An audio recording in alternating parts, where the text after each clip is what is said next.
Tarik wisata Pulau Lombok tak hanya terbatas pada pesona pantai biru berpasir putih saja. Wilayah ini ternyata juga kaya akan keindahan wisata air terjun. Salah satunya air terjun Benang Kelambu. Berada tepat di kaki Gunung Rinjani, air terjun ini kerap disebut-sebut sebagai surga Lombok yang tersembunyi.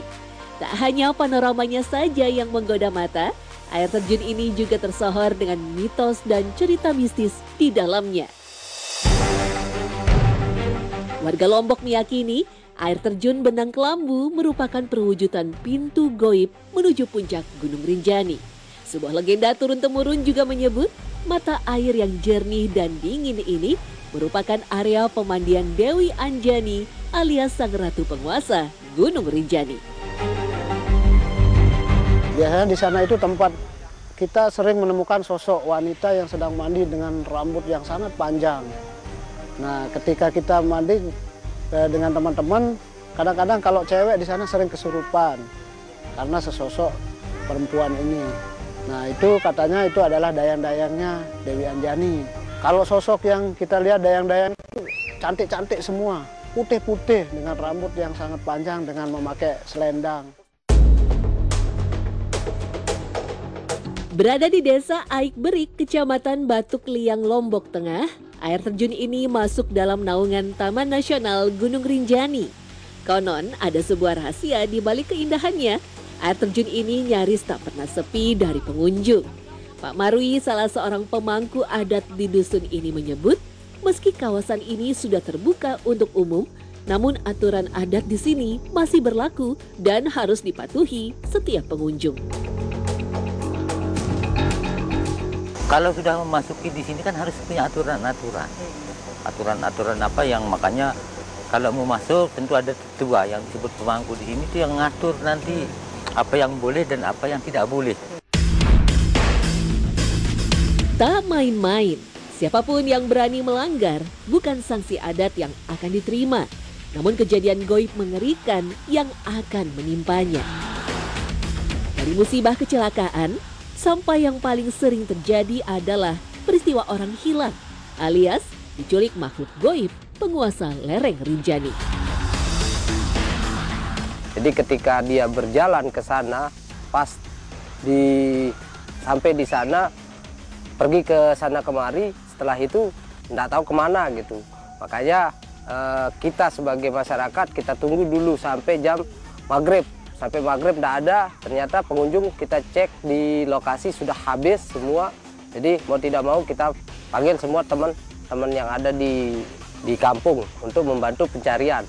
Ternyata memang dari area itu kami menemukan tempat kami mencari yang tadi gitu. Di situ dia tertidur gitu. Waktu yang pertama tidak terlihat, tapi yang kedua baru terlihat setelah dipanggilkan pemangku adatnya gitu. Yang hilang, ya. Dan bukan mungkin, tapi memang sudah terjadi. Selalu saya waktu-waktu awalnya itu selalu hilang. Ceritanya gimana sih, Pak? Ya, tiba-tiba saja misalnya kita sama mamasnya, kita jalan. Kadang-kadang diubah jalannya. Gitu. Tapi kita nggak sadar. Nggak sadar, dia juga di sendirian di bawah itu, kayak itu dia terpisah. Itu berapa kali? Akhirnya hilang. Cerita-cerita itu pun semakin membuat kami penasaran. Sebelum mencapai area air terjun, kami harus berjalan melewati jalan setapak menyusuri lebatnya hutan. Terlihat sebuah gapura besar bertuliskan Geopark Gunung Rinjani yang merupakan pintu masuk menuju air terjun Benang Kelambu. Dari gerbang, pengunjung harus menuruni ratusan anak tangga yang sedikit licin dan curam. Dan akhirnya sampailah kami di lokasi air terjun Benang Kelambu. Seketika mata kami terpukau melihat pemandangan yang tidak biasa. Tak hanya satu atau dua saja, namun ada deretan air terjun berjejer di sepanjang tebing yang dipenuhi lebatnya tanaman hijau. Pak Marwi menjelaskan, dari keunikan bentuknya inilah asal-usul nama Benang Kelambu tercipta. Karena ini kan kayak benang ya, kayak benang, untayan benang. Gitu, okay. Nah, karena dia memanjang makanya dia tambah kelambu kayak tirai modelnya. Kelambu kayak ya. tirai. Bayangkan saja mungkin 200 meteran lingkarannya. Berarti ada puluhan ya Pak air terjunnya yang memancar ini? Iya. Memang, jika diperhatikan lebih dekat, semburan air dari tebing berketinggian 30 meter ini tidaklah mengalir deras. Setiap aliran terasa pelan dan juga lembut. Hal inilah yang kemudian oleh masyarakat setempat dianggap mirip dengan untayan benang. Pak Marwi menyebut, ada juga versi lain yang meyakini air terjun Kelambu ini adalah bentuk tirai yang berfungsi menutup sebuah pintu. Kalau mau masuk ke Rinjani kan harus suci dulu gitu versinya. Jadi seakan-akan membuka tirai itu untuk menuju ke hal yang lebih sakral. Iya, jadi tirai ini tuh pintu gerbang masuknya ya Pak? Betul, betul. Begitu kita sudah mensucikan diri di area ini, tirai itu akan terbuka. Akan terbuka, kemudian jiwa kita sudah bersih baru naik sana. Tetapi ada juga yang menyebut aliran air ini menjadi perwujudan rambut Dewi Anjani yang sedang terurai panjang. Dewi Anjani kan salah satu manusia dan penguasa Gunung Rinjani. Manusia yang tercantik. Sehingga kenapa harus ke sini? Beliau juga ke sini. Menurut mitosnya kakek nenek moyang kita dulu, bahwa di sini dia nyuci rambut. Turun dari atas. Iya. Turun dari puncak Rinjani, turun ke bawah sini. Oke. Ke ini ceritanya mencuci rambut dan sebagainya, membersihkan, sama juga dengan membersihkan hati, mungkin hal-hal yang tidak inginkan di dalam hatinya dibersihkan ke sini sambil dengan keramas dan sebagainya. Tak bisa dipungkiri, nyaris seluruh wilayah Lombok memang akrab dengan legenda Dewi Anjani. Bahkan salah satu versi menyebut nama Gunung Rinjani berasal dari sang dewi tersebut. Pak Marwi mengaku pernah mendapatkan cerita langsung dari leluhurnya tentang wujud Dewi Anjani. Secara kasat mata sih belum saya lihat, cuman dalam bayangan-bayangan cerita itu manusia yang tercantik sudah. Seperti apa Pak? Ngepisnya kayak Arab lah mungkin ya. Rambutnya panjang, ya. Oke, dengan bajunya baju apa Pak? Baju yang memang untuk putri-putri, nah kayak gitu. Entah kebetulan atau tidak, Pak Marwi sering mendapat pengakuan dari pengunjung yang mengaku melihat perwujudan sosok wanita. Itu kelihatannya, ya namanya dalam gaib, kadang-kadang sinar. Terutama yang di daerah Kelambu itu muncul sinar dulu. Warna apa Pak? Warna putih. Warna putih. Nah, itu dari kawasan hutan kadang-kadang turun. Ke arah sini ya Pak? Ya. Seolah-olah mau mendekat ke sini. Benar, ya. Beberapa dari penjaga yang nyaris setiap hari berada di sini juga mengalami kejadian aneh yang benar-benar di luar nalar. Nah, jadi di atas itu di samping camp itu ada pohon beringin besar. Jadi kalau kita camping, kadang-kadang kita didatengin sesosok suara-suara. Ada yang menangis, ada yang teriak, macam-macam. Artinya tandanya itu kalau seperti itu kita disuruh hati-hati. Jangan keliling-keliling malam, kesana kemari gitu. Itu kami melihat berenam, ada ular mengelilingi api unggun yang kami buat gitu. Nah itu yang hanya kami berenam yang melihat. Padahal peserta itu ada sekitar 30-40 peserta. Tapi kami berenam yang melihat.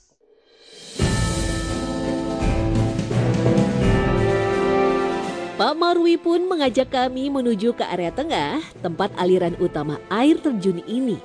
Terlihat semburan air terjun yang lebih tinggi dan juga cukup deras. Kolam-kolam jernih berada tepat di bawah alirannya. Disinilah tempat yang dipercaya memiliki energi magis paling kuat karena diyakini sebagai kolam pemandian Dewi Anjani dan juga dayang-dayangnya. Tak heran, area ini selalu ramai dipenuhi pengunjung. Dari yang sekedar membasuh muka, sampai mandi demi memperoleh kemujarapan dari air yang dianggap suci ini. Orang teruk, mandi. Selesai mandi kau bisa jalan sendiri. Habis berendam itu ya? Makanya dianggap di sini mujarab ya orang. Mujarab ya. Tapi kita tergantung kepercayaan masing. Niat. Keyakinannya. Ya. Dia berangkat dari sana mau berobat ya jadi obat. Gitu.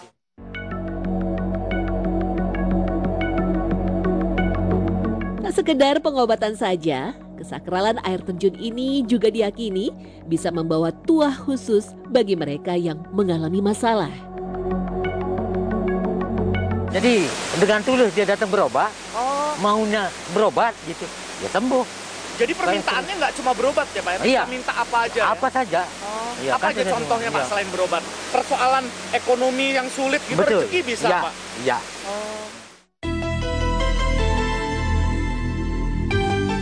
Itu sering juga yang dilakukan oleh para ya, tapi yang lokal-lokal yang artis-artis kan mandi ke sini dia. Oh gitu. Ya, kemudian alat-alat juga dimandikan di sini. Alat-alat kayak Misalnya apa? gamelan ini dimandikan di sini. Itu Alatnya itu. tujuannya biar apa katanya? Ya itu untuk lari, itu apa keyakinannya mereka. Iya, Itu biar udah. nanti pertunjukannya ramai, Itu sukses sudah. gitu Ya. ya.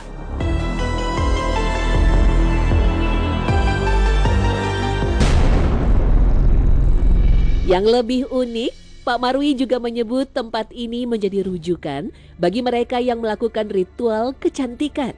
Konon setelah mandi, aura kecantikan Dewi Anjani akan menular kepada pelaku ritual tersebut. Entah benar atau tidak. Katanya juga kalau buat perempuan-perempuan itu katanya buat awet muda dan Benar cantik, itu, betul Pak? ya. Itu sering juga yang dilakukan oleh para ya, tapi yang lokal-lokal yang artis-artis kan mandi ke sini dia. Oh gitu. Ya, kemudian alat-alat juga dimandikan di sini. Alat-alat kayak Misalnya apa? gamelan ini dimandikan di sini. Itu Alatnya itu. tujuannya biar apa katanya? Ya itu untuk lari, itu apa keyakinannya mereka. Iya, Itu biar udah. nanti pertunjukannya ramai, Itu sukses sudah. gitu Ya. ya.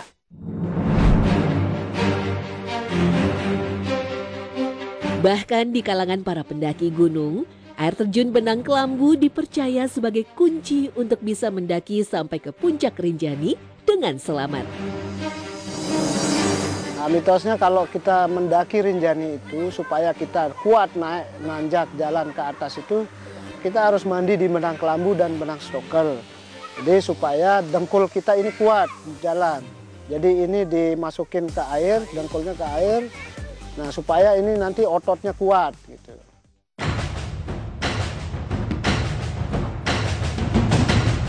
Terlepas dari kebenaran mitos tersebut, aliran air terjun Benang Kelambu ini memanglah unik. Hal itu ternyata berasal dari sumber airnya yang bukan merupakan sungai. Aliran air terjun berasal dari patahan air tahan yang konon berasal dari endapan air hujan selama ratusan tahun. Sehingga tak mengherankan jika air terjun Benang Kelambu ini tak pernah mengalami kekeringan meski di musim kemarau sekalipun. Di dalam mitos atau legenda, sejatinya tersirat banyak cerita yang sengaja dibuat untuk menyampaikan sebuah peringatan baik. Salah satunya demi kelestarian alamnya supaya tetap terjaga.